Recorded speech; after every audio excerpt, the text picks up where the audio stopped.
so this event is going to, thank you. It will be both in person and online. That's why we're going to stay closer to the mic as well as the screen so that people who are dialing in will be able to see us, but we have a benefit of seeing the room as well. So we are so thrilled to have a good friend and colleague of the program, Dr. Allison Urich, if I pronounce your name right. Been practicing for the last 15 years. But Allison came to us all the way from Singapore. She's an IO psychologist who's been, just like so many of you here in the room, I'm just looking around, was an expat in Singapore on an assignment, as I understand it, working for a company. And then she liked it so much that she stayed and started her own consulting business that became HR in people practices, and her main footprint sort of for her consultancy was in Asia. As I visited Singapore, I've been to her offices, and so she ran this very successful consulting business and settled in Singapore, and she's still there. But she comes our way quite a bit, and she loves New York, I hope. And New York University now that her daughter is one of our students. Thank you, Megan, for coming and joining us. So, a couple more things about Allison. She's also an adjunct associate professor in the Singapore Business School, and she is a prolific contributor to professional journals and has her own bestseller, Pace for Growth. I remember I was in Singapore and we were going for a run when you told me that your book was accepted by the publisher. It's a big deal, guys. One of these days you all will do that. But what's really fascinating about professionals like Allison is that she continues to grow and challenge herself. And so, lo and behold, about a year ago, she told me her husband took over her consulting business, and she's now an entrepreneur, startup innovator. The assignment I give to all my students, come up with innovative ideas in your field. It's actually a practice, and Allison is now a CEO of Produgie, if I pronounce it right. So look at this career progression. Phenomenal education, expat assignment, settled in Singapore, successful business across Asia and Middle East and other parts of you work with the multinationals mostly. And then all of a sudden dropped it all and went into technology entrepreneurship. So Allison, in addition to telling us about leadership for the next generation workplace, we would love to hear a little bit about those decision points, because most of the people here are at the very start of their careers.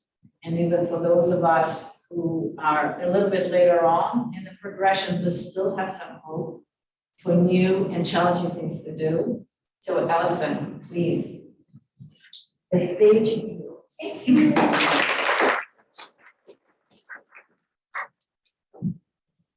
I have only one challenge, and that I'm so short, even though I have heels on, I can barely see over that. So I shall stand a little bit over here.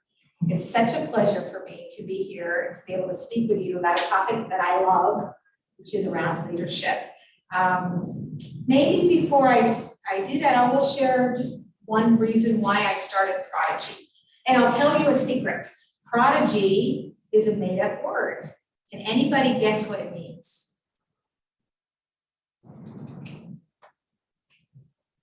It is made up of three components. Produgie, forward leadership energy. And that's the name that we gave Produgie, which was incubated and then spun out of Organization Solutions, which was a company that I had started in 2000 in Singapore. I had a great run in Organization Solutions. I love that company. And I loved the companies that we served. we were so lucky, we worked with really great companies like Google and Microsoft and J&J and GE and, yada, yada, yada, these amazing companies. But over the years, we developed more and more expertise around driving business growth.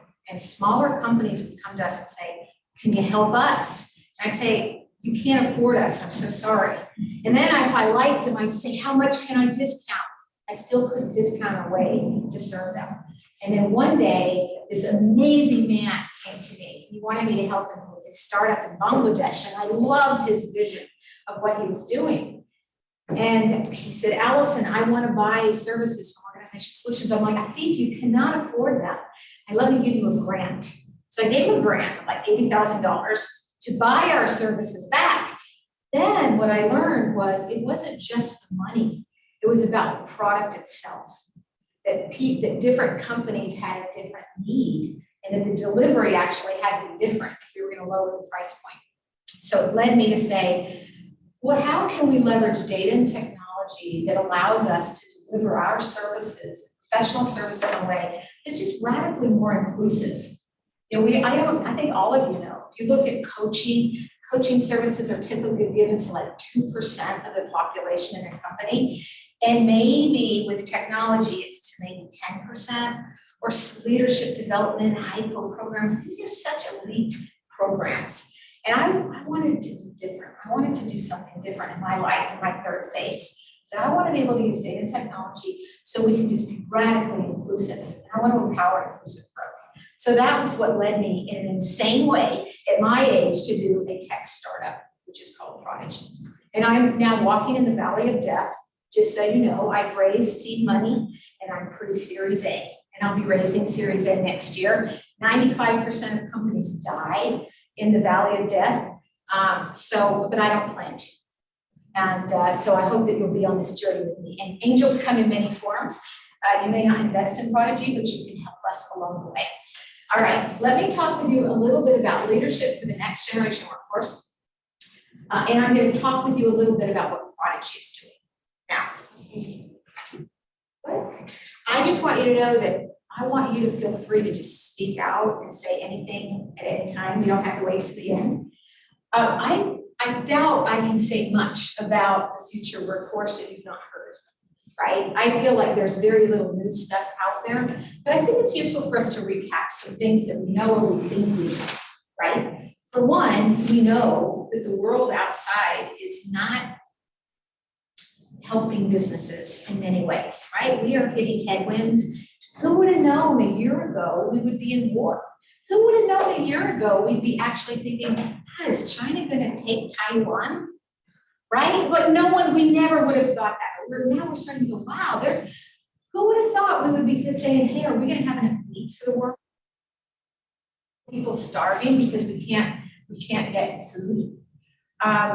The world changes often so quickly with an unexpected event, but we know that headwinds are here probably for a while, because what we're also seeing are national elections all around the world, and we're seeing tensions everywhere in the world. And when people get elected, they stay around for a while. So we know that those changes are going to have a long time effect on the world.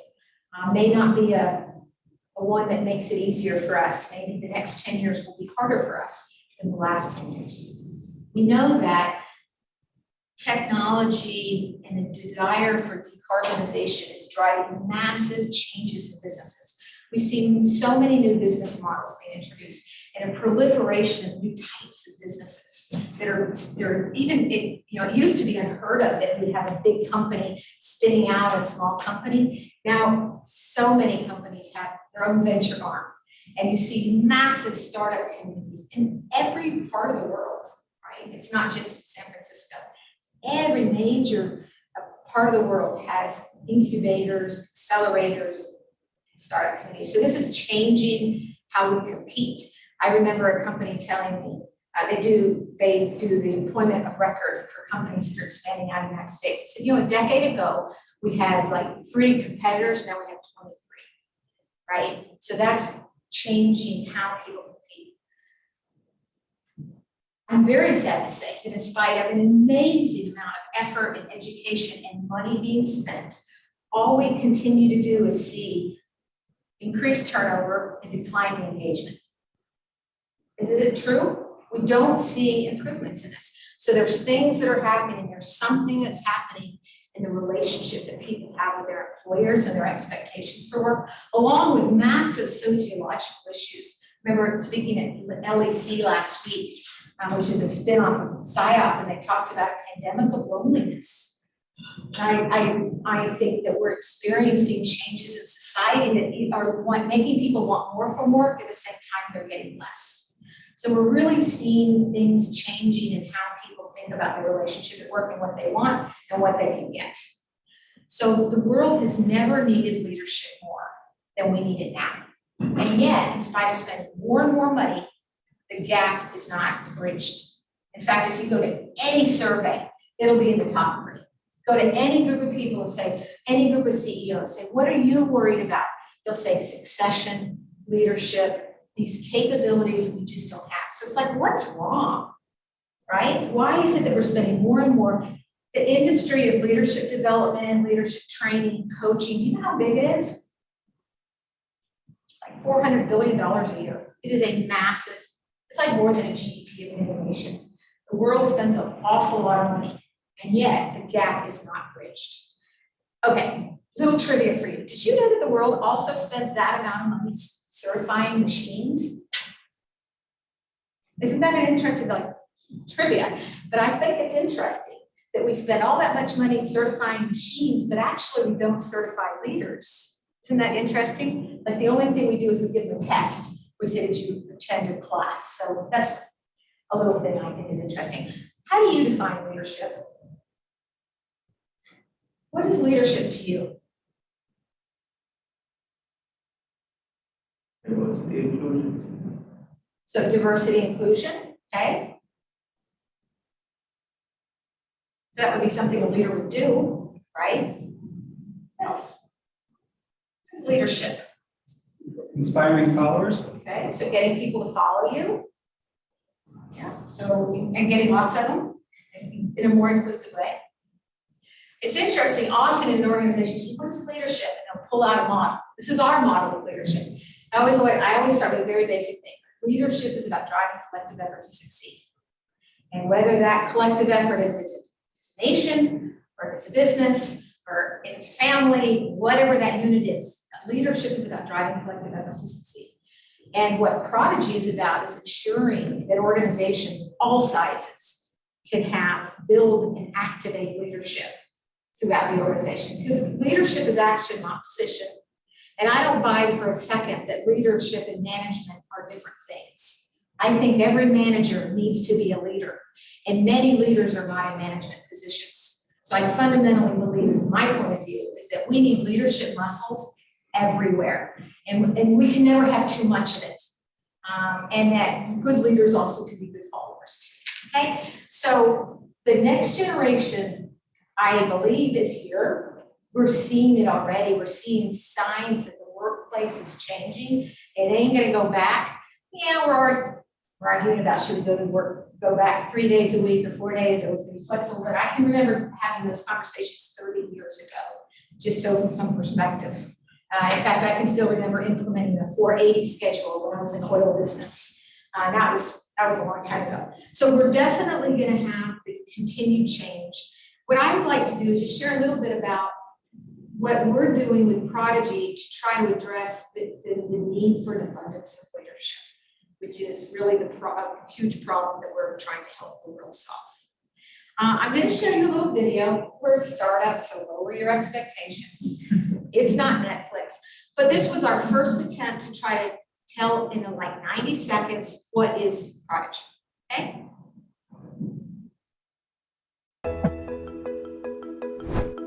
Sustained business growth is never easy.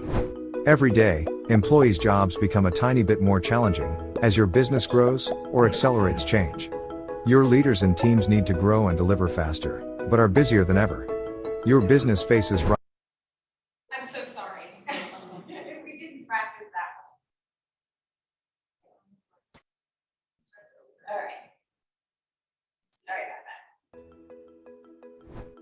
that. Sustained business growth is never easy. Every day, employees' jobs become a tiny bit more challenging as your business grows or accelerates change. Your leaders and teams need to grow and deliver faster, but are busier than ever. Your business faces rising expectations, and you need to get more done with the same or fewer resources. Produgie makes business success attainable for everyone. Multiply the impact of every leader and team. Accelerate new mindsets and culture without burning people out. Accelerate successful transitions between roles and on teams. Gain deep insights to drive business growth with less effort. Are you ready for the future of growth and innovation? Did you like my narrator? It's an AI voice. Prodigy is trying to solve 4 problems that we see. One is that we want to try to multiply the impact of every leader and team. And I say that, I think it's really important that we often, when we talk about leadership or leadership development, we tend to think, I learn and I apply. And what I am focused on is how do I activate leadership? How do I get people behaving and acting in a way that drives collective effort to succeed? And how do I do that on an individual level and at a collective level? So that's one of the problems we're doing, is trying to help multiply the impact of leaders and teams. We're trying to accelerate role transitions. This is a huge problem organizations have. We cannot scale speed, right? If you've ever worked in an organization that's done a merger or an acquisition, or you've done restructuring, it's so painful and it's so slow. We don't have tools that make it easy to scale. We're also focused on accelerating change and cultural adaptation. The one thing that's clear is the world is never going to go slower, right? And so what happens in organizations is we're constantly trying to catch up. I've always said, my area of expertise is large-scale organization design and transformation. That's kind of what I've done for 30 years.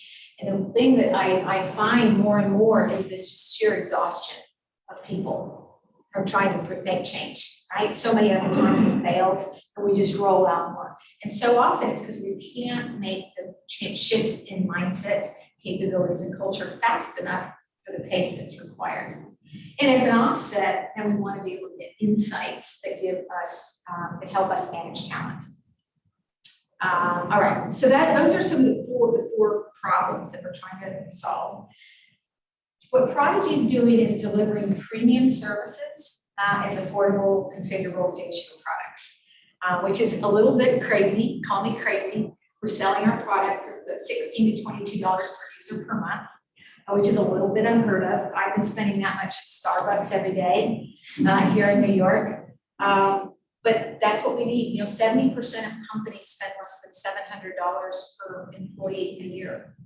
So if that's how much we're spending on enabling our employees, we can't solve the problem with interventions that go down as low as $2,000, right? So that's a problem that we have to solve that I think technology can help us with. Now, one of the things I'll just say a little bit about is I'm a science geek, right? PhD, and I'm a psychologist. I've been in psychology. I've spent my career trying to bring science in the workplace. And one of the things that I'm really excited about our technology is that we've embedded research-based instruments that measure things into the technology. And they're not just measuring things, they're measuring things that predict business outcomes. So we've done research where I've been able to collect data on individuals where we can predict business outcomes like sales growth, productivity improvement, employee turnover. And in our field, this is like nirvana, right? We can predict these business outcomes, so we can help to build capabilities and take actions that can make organizations better. So that's what our growth leader framework is. I don't know if you can see it, but people will have a lot of conversations about our model. It's basically comes out of what the research show us is required to drive business growth. And what we know is it's kind of basic. We've got to deliver results. We got to build capabilities for the future, and we got to energize ourselves and others. And then there's lots of other things that go in that, right? And so what we're doing is using assessments for both individuals and teams as some of the diagnostic tools that are inside of Produgie The other thing is what we call grow in the flow. So grow in the flow is coming out of the research on what we know about how experience can trigger development. And it allows people to get support and guidance while they're taking actions to like innovation or find their voice or delegate to develop. These are examples of what we call sprints. If you look at some of you familiar with the research on flow? It's not just about any flow. It's like, when we get into flow, when we're more mindful and intentional in the work that we do, when we learn how to have focus, and then we learn to be excellent. So what we're trying to do is apply this grow in the flow methodology with diagnostics that predict things. Now, I'm going to just tell you two stories real quick, two of the companies that have used Produgie, because I think it's kind of interesting to compare and contrast their experiences. One is 3M and the other is Gojek. They were both involved at the very beginning of Produgie, and I'm going to just share with you a little bit about what they did and why and how, because it's a good example, it's a good comparison for sort of a more very individual approach versus a more kind of a group type focus. And I wanted to say the why. So for 3M, they're full of great scientists. So they had many whys. They had a lot of data that said, we really are not building readiness for the future. They were concerned that they had a lot of people that were not in the offices anymore. That was a big change for them. They were concerned that their workloads were unsustainable to people. That's a pretty shocking. 59% said their workload was not sustainable. They had a flagship leadership program that 50 people a year would attend. And so one of the things that they've done with Produgie is enable 3,200 people to access personalized development with the types of things that they would have done in the past in this flagship program. This is just the model that they used. So they started, it looks like a traditional hypo program, which you would do, right? So they started out with individual assessment. People were able to get recommendations from the system. So Produgie uses information the user provides on challenges in their role, as well as the profile, and then it gives them recommendations for development, which if you've not worked in companies, you won't appreciate how absolutely difficult that is. And it's a real pain for managers to help their people know what's important and where should they focus their development. So what Produgie does is it helps to make those recommendations. And then the individuals are going on, in 3M, they're called learning paths or learning journeys, which for these leaders are personalized based on their development needs, and they will exercise a number of sprints during the year. And then they do a 360. So there's a pretty exciting ability to be able to scale at a very large level the access to these types of services. I wanted to compare that with Gojek. So Gojek is very different. Gojek is like the Uber of Indonesia. So it's a Southeast Asia startup. They started to use Produgie pre-IPO, very different. You think about it, in a mature company like 3M, managers are very experienced. They have a lot of exposure to a lot of individual assessment and tools and development. With Gojek, it's like many startups, a lot of the managers didn't have a lot of experience as managers, and many of them were brand new. They'd been hired in the pandemic because the growth rate was so high. A friend of mine who worked at AWS told me that they did research and they found that their average employee's job grew 3% every day. Isn't that interesting? So when you're in a company that has a lot of growth or a lot of change, people don't realize it, but their job is changing every day. And they say in a startup that every 6 months you get a promotion. And you're not paid more and you don't have a better title, but you got a promotion. Your job is qualitatively different. So they were concerned. They said, we've got so many new managers, so many with little experience. We're concerned about turnover. We want high levels of employee engagement. And we believe that every employee deserves an exceptional manager. And so that was the catalyst for them. I really love that. I love that idea. I believe that. Every employee deserves to have an exceptional manager. And I think it's good for us to remind ourselves that, because sometimes in HR, we forget how incredibly important managers are.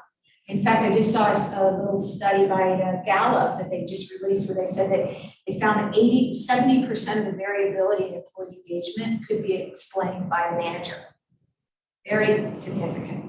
So what they did was they created a much more structured, group-oriented program, which as somebody that's been in Asia since 1999, that feels more appropriate.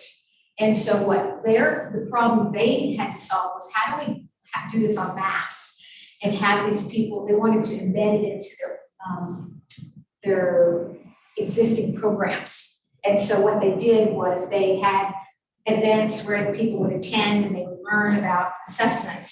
Many of them had never done an assessment. So they learned about the assessment, then they would do one-on-ones with their manager, they would develop their sprint plans, and then they had a period which they're now still in the process of having some structured learning in like 90-minute bits along with sprints. So that was also very exciting. There was a lot of learning here. One of them was that we had to educate people about growing the flow.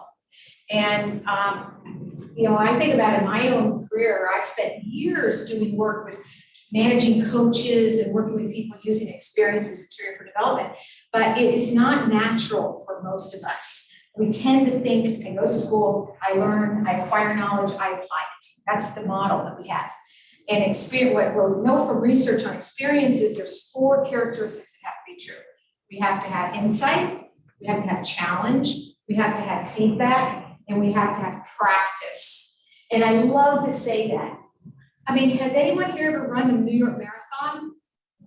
Oh my gosh, yes, it's the greatest race. I love running the New York Marathon. Well, you don't run the New York Marathon by going to school and thinking about it, right? You put your shoes on and you run and you train and you practice and you vary your pace, right? And over time you get more distant. But isn't it interesting that we don't think about that for leadership, right? We don't think about the practice of leadership. Just like a muscle, right? And so what Produgie is doing is helping to activate that. But in order to do it, we have to teach people that actually is how we can grow as leaders. We have had some people say, well, where's the development? Because they're thinking of classroom learning, right? So there's a mindset that we also have to create. I'm just going to show you a couple pictures. One of the things that I believe very strongly is if we want to create scalable development and growth, we need an ecosystem around each person. And that ecosystem can be lots of people. It could be HR, it could be their manager, it could be peers. There's all kinds of people who help us. And so this was an example of one of the businesses that they said, we've got to get HR on our side. And initially they said, do you think that, I asked them, I said, what are the concerns you think the HR people will have? I said, well, they're going to be worried and asking, is this going to make my job harder? And I said, oh, it's definitely going to make your job harder. Because now, your job isn't going to be doing admin stuff. So many L&D people that what they do is they put people in programs and then follow up and make sure they did it. I said, that's not going to be where you're going to add value. You're going to add value by maybe learning how to coach people, or maybe you're going to learn how to be a guide on sprints. So you're going to put together learning circles.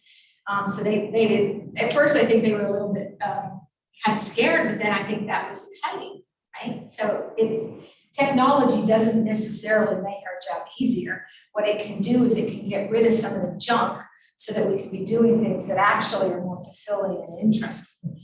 This was an example of an event that they did where they wanted to teach their HR people how to do a sprint. So this leader, he was the head of L&D, and he picked the sprint called Stronger Relationships, which is one of my favorites. And what he did was we had this little feature called a sprint template where you go in and you click, you select, you prefab a sprint. So you put actions, behaviors, outcomes, you save it as a URL, and then you share it. And so he brought everybody together in a Zoom call. He said, okay, everybody, we're going to do a practice sprint. He said it's called Building Stronger Relationships. Everyone's going to go and execute that sprint. And that's all. I find there's a problem. I call it behavioral leakage, which is where you start with this great idea. It's a change or a strategy or a leadership goal. But then somehow between the idea and the execution, it kind of falls apart, right? Now people get busy and they have competing commitments, other things going on. So the sprint template helps to kind of bridge that gap, kind of reduce the behavioral leakage, if you will. So this was just an example of building the ecosystem and the readiness. And that's one of the things that I'm learning with technology is that, I mean, we know that a lot of technology doesn't achieve what we want because it's a change, right? And most change doesn't do what we want it to. So that what I'm learning is that we have to engage people to think differently about how they're going to use the technology. And then that builds greater readiness. We also are finding that people who are more digitally savvy, they embrace it faster, which is sort of ironic because what we all want is for people to be more digitally savvy. So that's just if you're involved in any type of change or transformation that involves technology, I really want to encourage you to think about that technology is an intervention. And you're going to have a lot of a need to help build motivation in order for them to embrace it.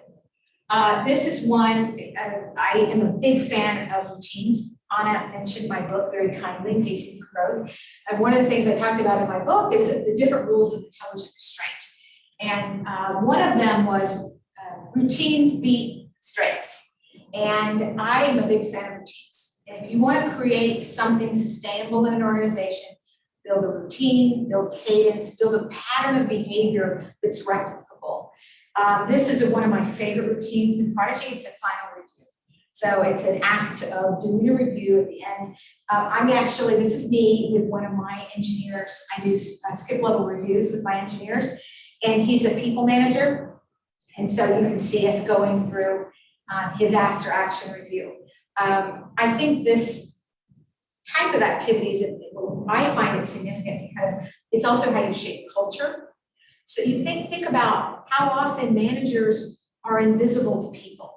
How often do people get to look at a leader leading development of others? It's very invisible, especially if you're in a distributed environment. And so that's one of the things I'm most excited about Prodigy is I feel that it's making the invisible visible to many people and giving more people a chance to observe what it looks like when you are leading other people to develop. So that is one of my favorite routines. You can see him here, he's going through his actions, behaviors, and outcomes, and we're looking at the data charts. Interestingly, we have a philosophy called privacy by design. We believe that the individual employee owns their data. They see who sees their data, and if they don't want someone to see it, they can switch it off. And I've had arguments sometimes with HR people that say, you can't do that, I'm paying for it. And I say, well, really? Because would you really want to say, no, you're not allowed? I'm not going to allow you to not turn it off. Because if half your people say, no, I don't trust you enough to share your data, you've got a much bigger problem. So this is something that we're learning. And I personally believe this is the direction the world is going in. But most HR tech is not built that way. The user's not the center. And I definitely think that if we want technology to enable development, users have to trust that the technology isn't going to be used against them. They have to be able to trust that it's going to be supporting them. I won't say more about this other than Anna said, oh, talk about your gratitude sprint, but I won't say anything more. These are just some of the examples of some of the sprints we have. My favorite is Find Your Voice. I love this. I find so many people need to find their voice, and we have to help people find their voice. And that's my favorite sprint. I sometimes when we've had new employees, they've done this sprint, and it's about thinking about what matters to you. And there's little behaviors like, think about what you want to say in a meeting. At the end of a meeting, think about what you said. And it's about finding your voice, particularly on things that matter, but very practically speaking, if you're in an organization, you need to find your voice to get promoted, right? People have to hear what you say, and you have to have a voice if you want to be able to have any influence. Last thing I'll say is around scaling leadership for a better world. I'm super excited. This is the first forum where I'm actually literally announcing our ESG sprint library. That's environmental sustainability and social equity and environmental sustainability. After we built Produgie, we said, we could be using our sprints for lots of things. And, maybe what we could do is help scale social equity, environmental sustainability. So what we've done is we're allowing people to donate sprints into our library, which we're making a public library to all users, so they don't pay extra and they can use the sprints to do things that can help the planet or help society. My favorite was donated by the head of talent for years, and she is a wonderful woman from Botswana, and she donated a sprint called Advocate for Social Justice. And I love it, and it's really about figuring out, what does social justice mean to you, what do you care about, who's doing things in the space, how can you have impact. And then the second one that was just donated was from an entrepreneur who does a lot of work in climate tech, and she donated one called Advocate for the Planet. So I'm very excited. I think some of them won't be also fabulously sexy and inspiring. They might be things like how to reduce waste or make your clothing more circular, but that's okay. So that's something that we're working on in the coming year. We're asking our customers also to donate sprints so that they can share them with other companies. And that's another thing for me, when I think about inclusive growth, there's two dimensions to it. One is in a company, it's about being radically inclusive. But at society, it means also giving access to smaller businesses. You think about so much of the work that we do is in the service of big companies, and I love the big companies, but the little companies can't afford our services. And so increasingly, small businesses also need to be taking action around social equity and environmental sustainability. They don't have the experts, they don't have the resources, so this is a way to be able to share that. I think I've now said everything other than to leave you with some encouragement to activate your leadership muscles. I do think the world needs leadership more than ever in my entire life. We need it in government, we need it in the public sector, in the private sector, we need it in faith-based organizations, we just need it. And I want to encourage everyone here to just step up, find your voice, figure out what role you're going to play in making the world a better place. That's the mission that we're on, and I hope that you will join us. Yeah. Thank you so much, Allison, so much energy and really terrific ideas. And I love the kind of the translation flow from, what you've done in the analog world and how you then transitioned into digital. And it's very fluid. So I'll ask the question first. While you're warming up for your questions. Yes. Personally, how does it feel, to be, I can just see you, having known you for a while, always a lot of, Allison is also a marathon runner, so you can figure it out. How does it feel to step into the world that might be a little biased about people like in the third chapter of their career, let's put it that way? I will tell you, so I've never been a big fan about gender differences, ever. I've never thought so much about it, and I've never felt it so much as in my current job. It's very interesting. I feel it a lot in fundraising. I feel my age. I've never been made to feel old my entire career, and now I'm made to feel old sometimes. It's kind of sad to me, because I like to think that's not the world that we're in. I want us to not be that way. But you look at fundraising, less than 3% of venture capital goes to women. Less than 3%. And if that woman happens to be in a non-traditional business, it's even less. So I'm like a unicorn already. So I find that it frustrates me, but on the other hand, I don't know what to do other than You're a leader. You're a leader. You are coming in and you are and the good news about where you are in your career, you know your worth, you have those skills, and I think this is just the causes you're supporting with technology are really impressive. So just the personal credit should be given to you for stepping up, and somebody mentioned diversity and inclusion. It goes many, many different ways, right? And so obviously this is what our mission at NYU is as well. And we want to obviously give time and space for entrepreneurs from every walk of life. And you are a unique. Right, so amazing. Please feel free to ask me any Yes, questions. Don't questions. offend me or Right. you can ask me anything. Right. Okay. Good. How exactly does the sprint donations work? Do you provide a template for different organizations or people like the DeVere's did, and then she just creates her sprint donation? Yeah, so we're kind of making it up as we go. Okay. What we did was, so her name is Molly Bobo, and I said, hey, Molly Bobo, get on the phone with me and let's just look at the sprint library and see what can inspire us. And I said, what inspires you? And this is something that she's always cared about. Yeah. And so she found a sprint that was kind of similar, and then we talked for about 20 minutes and we adjusted it. And so that seems to be a good formula. So we're trying to figure that out. So how can we scale that so that other people can do it? We like, groups like in an industry, there'll often be certain practices around waste and about plastic. And so then what we think is we'll let them agree on some sprints that they can do. So far it's been very unscalable. Over time, like in our industry, you start with unscalable and then you make it scalable. Yeah. And if you're interested, let me know. And I've got a sprint you can donate.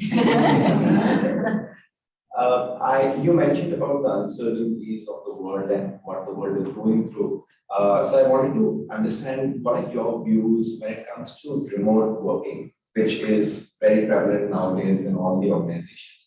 How has remote working impacted leadership or leadership styles? Okay, so first, some history. My first remote employee was almost over a quarter century ago.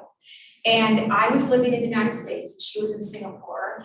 And I just adored her and I wanted her to work for me. And I said, join my team. And she said, well, your school system in the United States isn't good enough for my child. I said, no problem. Stay in Singapore and work for me remotely. And I didn't even know that idea existed. I'd never heard of it before. It worked. And we're still friends. And she worked for me for many years. She was fabulous. So my personal view is that managers manage presence, not performance. And because of that, it's a lot more work to manage a remote workforce than it is a bunch of people sitting around and you can kind of look and see what they're doing. So I truly believe that if you learn how to do it, it's liberating. It's so fabulous. Because you could, a couple of years ago, we had a job available and we said, you don't actually have to come into the office for this job. Let's hire someone who's wheelchair bound, who can't even come into the office, because you don't have to come into the office. He's still working with us. He's amazing. So, I find it liberating, but it's also difficult. I've been managing remotely for a quarter of a century, and you've got to do a lot more to sense what's going on. You have to triangulate more because you only have moments of goodness and badness of people. So you have to create new routines and new ways of interacting. You got to make more explicit choices around technology. What tool are we going to use for document sharing? What tool are we going to use for this? What tool are we going to use for that? It's easy to be lazy when you're all co-located. But my team is small, but we're in 5 countries. And I really believe that talent is everywhere. And that when we can allow people to be remote, we get the best, but it's challenging for managers. So we got to help. Thanks for that question. Other questions? Yes. So, so you've been a year in launch, actually. Or So we spun out Produgie in July of 2021. Yes. And so so your first clients, your iterations, so are you finding your testing? So how is that going? It's good. We'll achieve $1 million ARR by the end of this year or Q1. So that's not bad in our world. So we're really lucky. Most of our licenses are under a multi-year contract. So in terms of outcomes, I think we're doing great. We're learning a lot. In software development, the way we do it is we always are working in sprints. And so we have a sort of a pattern of sprints, and we have groups and squads. And then we have a whole mechanism of gathering inputs from customers We have an app, a product, it sits inside of the product, it's called Intercom, it's a third-party application where people can write in, I hate this, or what about this? So everything we're doing is constantly learning and listening, and if somebody says, what about this? We're saying, what do we have to do? So that's software. If you're in software development, that's how you have to do it. When you move the button from one place to another, then they're even if it's not. You won't believe the things that happen. And actually, you know, we have a tool where we can study user behavior on the inside, and you're like, oh, there's rage clicking now. That's annoying them. Let's change that button, you know. So there's some things that you think, oh, that's so basic, but it can really frustrate people. And then other things you're thinking, oh, it's so intuitive, and then people are like, I don't get that. So when you do this type of work, you have to be obsessed with the user experience, and you have to find every way you can to study and learn what's happening with them as they touch your product. I love that, you know. As a psychologist, you know, I talked about it. I would invite companies with pay me money to talk about stuff like that. You know, I'd be like, oh, you want to iterate and go quickly, but I had no idea what it was really like to do it in software. So it's been very fun for me to learn a whole new language and way of understanding how quickly you can go, which is much faster than I used to do things when I was in a consulting firm. Another question? We have a couple questions from our audience on Zoom. Yes. The first one is, what are the top 3 challenges in your work and how do you handle them? I think the number 1, 2, and 3 challenge for me is learning how to focus. And the reason why that's a challenge is because I'm that kind of person that's like, everything's interesting to me. And I'm so curious. That's why I did a PhD, right? But in my role today, that's my worst enemy. And so I have to constantly remind myself, focus what's important. I have to ask myself that. So honestly, that's my biggest challenge. 1, 2, and 3. 1, 2, and 3. Okay. Yeah. The next one, Lisa, watching from Seattle. Lots of happy faces in this one. What has your research and experience taught you about the leadership behaviors that are universal versus specific to different cultural contexts, like country, industry, for-profit, and nonprofit? Well, that's a very big question. What I can say is, just if I focus on like the growth leader assessment, we generally don't see huge differences, actually. We don't see gender differences. We don't see really big differences, you know, country to country to country. What we do see is different is how they choose to deploy the technology. So some want to be very individual focused, others want to be very group focused. I think that's a difference. People generally across cultures, I find, don't want to give or receive feedback. I think that's a universal, and we're constantly trying to make it easier for people. So I do think that's kind of a universal, but I do think that in some countries it's harder. It's even harder. Those would be a few examples.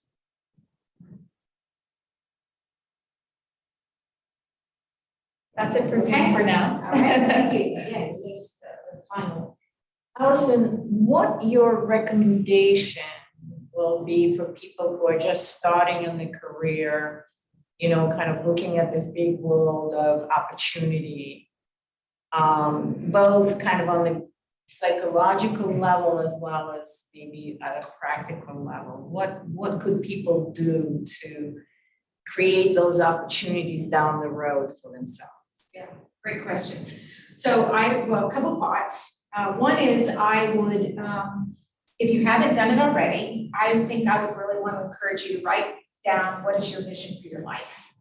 Because work happens in our life and it'll change. But I really feel that that's important for us to think about. What's my life about? What do I care about? I think that's one. And then the world's your oyster. Okay, now, practically speaking, I really want to encourage you to think about your career as building a portfolio of capabilities and ability to function in different types of environments, right? Because what helps you really thrive and be great in a Fortune 50 company is not going to help you a lot in a early stage startup, you know? So I do think it's great for you to be thinking about getting depth in your field, getting some breadth, and then go and experiment in different environments. I feel like that is how you really can really push yourself. And that's a value of mine. That may not be your value, so ignore what I'm saying. But, you know, if you have a desire, you know, to be able to experience our field or the application of science in the workplace, there's so many workplaces. I generally encourage people to I say maybe try to start internally before you become an external. And I know that's a bias. A lot of people, I don't want to go into consulting because I get to work in a lot of companies. And I'm like, yeah, but you won't be a good consultant until you know how hard it is to deploy what you design. And you only learn that when you're an internal person. So don't spend all your career as an external. Don't spend all your career as an internal. I think that movement is good. Yeah, stay involved. Like, I think this is an amazing program. You have amazing alumni. And I feel like that's always enriched my life, is to have a foot in, you know, with a community of psychologists and people who care about science in the workplace with just, you know, practitioners. And I encourage you to think about that. Fantastic. All right, okay, so wasn't that amazing? A lot of really good ideas for us. I know some of you have classes coming out tonight, and some of our faculty are running off to get ready for, you know, the world of discovery. Thank you so much.